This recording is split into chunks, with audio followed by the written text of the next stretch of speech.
नसमा त गनाउँछ। सो यहाँ चाहिँ आज हाम्रो आएको छ सानो सानो झिङ्गे माछा। यो घरमा वरिपरि ल्याउनु चाहिँ सानो पाउँछ कि मिठो चाहिँ मिठो हुन्छ यसको टेस्ट नगर जान। So hi everyone and welcome back to our channel. म सुनि आशा गर्छु हजुर सबैजना सन्चै हुनुहुन्छ होला। म र अभिनव चाहिँ यहाँ झिङ्गे माछा सफा गर्दैछु। अनि बिहान यता हाम्रो माछाहरू बेच्ने दाइहरू आइरहेको हुन्छ नि त। अनि बिहान आउनुभएको दाइहरू कसैसँग पनि रहेनछ। अनि पछि पो अर्को एकजना लास्टमा एकजना दाइ आउनुभएको थियो माछा बेच्नको लागि। उहाँसँग चाहिँ यो झिङ्गे माछा रहेछ है। थोरै 100 रुपियाँको चाहिँ 100 रुपियाँको झिङ्गे माछा यति हो। यति हुन्छ सफा गर्दाखेरि त। तर टेस्ट चाहिँ एकदम मिठो हुन्छ क्या ठुलोको भन्दा नि यो मिठो हुन्छ टेस्ट चाहिँ। फेरि सफा गर्न चाहिँ त्यही हो या आई विल डु इट। यहाँ अभिनवलाई फेरि यहाँ भित्र कति काम छ उसलाई अब यो गर्नु पर्यो अरे भनेर या भनेर म यहाँ आएको छु गर्नको लागि। अब यसलाई कम्तीमा पनि आधी घन्टा भन्दा पनि बढी लाग्छ। त्यहाँ राख्नु बाबा टच नगर नि जान। तिमी बस्यो त्यहाँ गएर बस्यो त एक्साइटेड धेरै हुन्छ क्या तिमी। ब्रोइ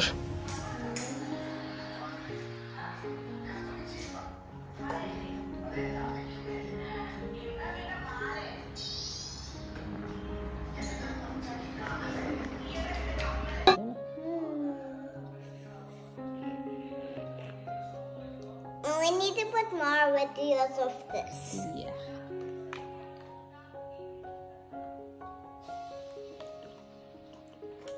It's 4 down already. It's 4 down already. Ay, no more.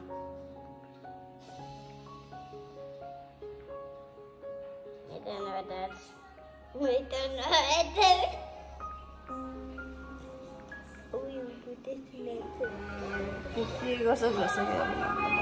के गरे जान यो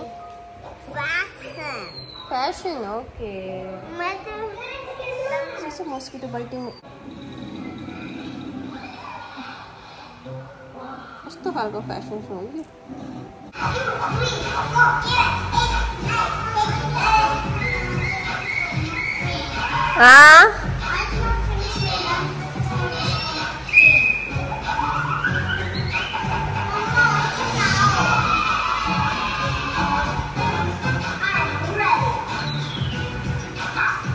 कम कम बाबा हड्डी भाँचिन्छ जान। दिजैको ब्याग पकड्नु भएको सक्दैन सक्दैन जान छोडिदेऊ। तिमीभन्दा भारी छ। थ्याङ्क यू अभिनव। अब यो सफा गरेर जान। यो फोर सफा गर प्लिज। अभिनवलाई इमोसनल अत्याचार गर्नुपर्छ अनि मात्रै मान्छ। प्लिज बाबा जाऊ बाबा। अलि थोरै गर्छ बाबा तिमीले फोहोर गरे।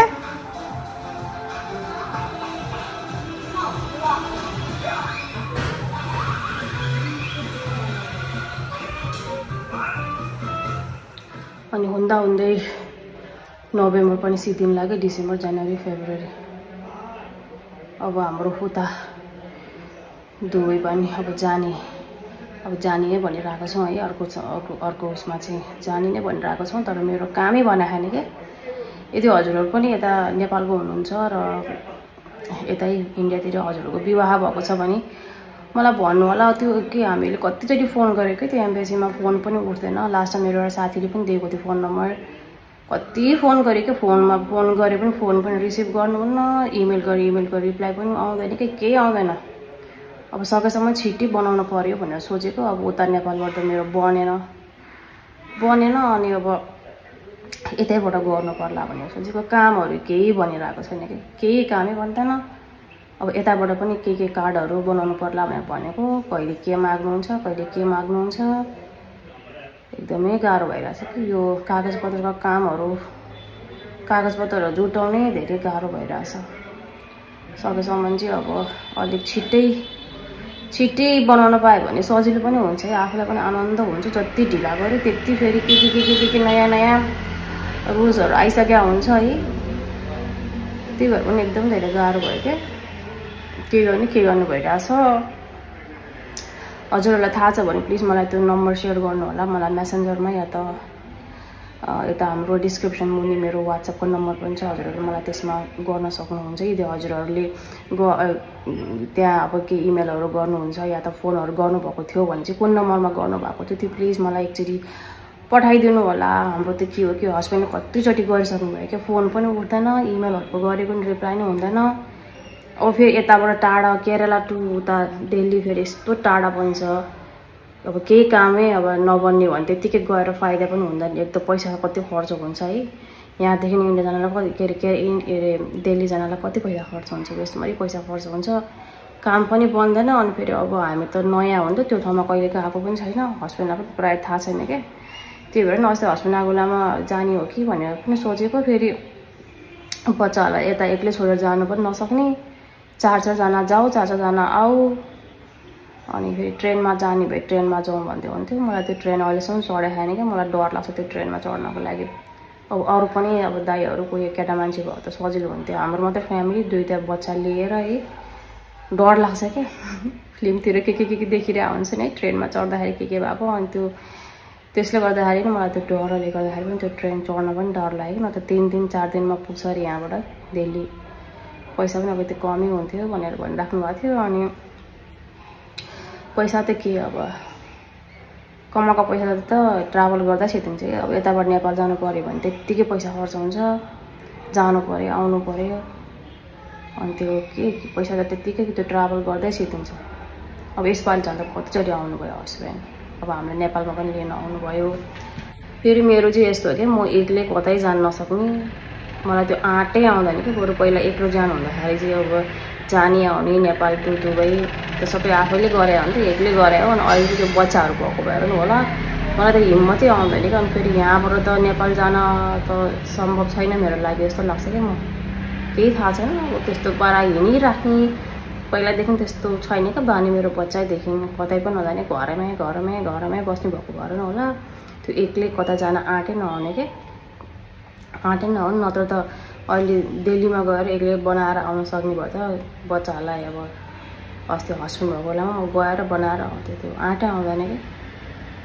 अब बुढो हस्बेन्ड र म मात्रै जाउँ भने फेरि बच्चा 2-2वटा बच्चा यहाँ हेर्नु पऱ्यो, हेर्ने मान्छे छैन। अब उनीहरूको खानपिन अलग छ, रुन्छ। आलिया त अब पर्दैन, रुन्छ। अब अभिनयको झन् त के, खालि मम्मा चाहिने 2जनाले, मम्मा एकछिन देखेन भने 2टा बच्चा बिरामी हुन्छ। त्यस्तो कोही जान्दैन, सिर्फ मम्मा भएपछि कोही चाहिँदैन कि उनीहरूलाई। बच्चादेखि आलिया पनि बाबु पनि सिर्फ मेरै उसमा हुर्किएको बढेको हो नि त। सबै उनीहरूको सबै अब टेक केयरहरू म एक्लैले गरेको नि त। अब उता युएमा हुँदाखेरि पनि अब हस्बेन्ड त ड्युटी जानुहुन्थ्यो, घरमा सबै बच्चालाई टेक केयर गर्ने, खुवाउने गर्ने सबै गर्ने अब मैले नै गरिरहेको छु। जहाँ गएँ नि कि अरूले एक गाँस खाना नै खुवाइदिनु नसक्ने। आलियालाई पनि त्यस्तै थियो, कसैले उसलाई खाना खुवाउन सक्दैन थियो, मैले खुवायो भने मात्रै खाने, नत्र नखाने। अभिनव पनि सेम छ। अहिले चाहिँ बल्ल अलिअलि उसको बाबासँग घुलमिल भयो यसपालि चाहिँ है, नत्र त अस्तिको पालि आउँदाखेरि त उसको बाबासँग नि नमाने, रुने कराउने चिच्याउने, मान्दै नमाने। मम्मा के मम्मा, पछाडि घरमा जाऊ बाबासँग भन्यो भने मम्मा चाहिने, बाबासँग मात्रै नजाने क्या। तर यसपालि चाहिँ मान्यो, मजाले जाने आउने, उसको बाबासँग एकदम घुल्ने। अनि बाबालाई एकदमै मिस गर्छु भनेर भन्छ बेला बेलामा चाहिँ। उसलाई के त्यो अब केही खानेकुराहरू केही सामान चाहियो भने चाहिँ उसलाई बाबाको याद आउँछ। सो यस्तै छ मेरो चाहिँ अब यहाँ काम। आज चाहिँ जोस् बेडरुम चाहिँ मैले उठ्ने बित्तिकै बनाइदिइहालेँ, आनन्द भयो। अब यता आलियाको रुममा लुगाहरू राखेको छ, बाबुले पट्याएको छ बिचार।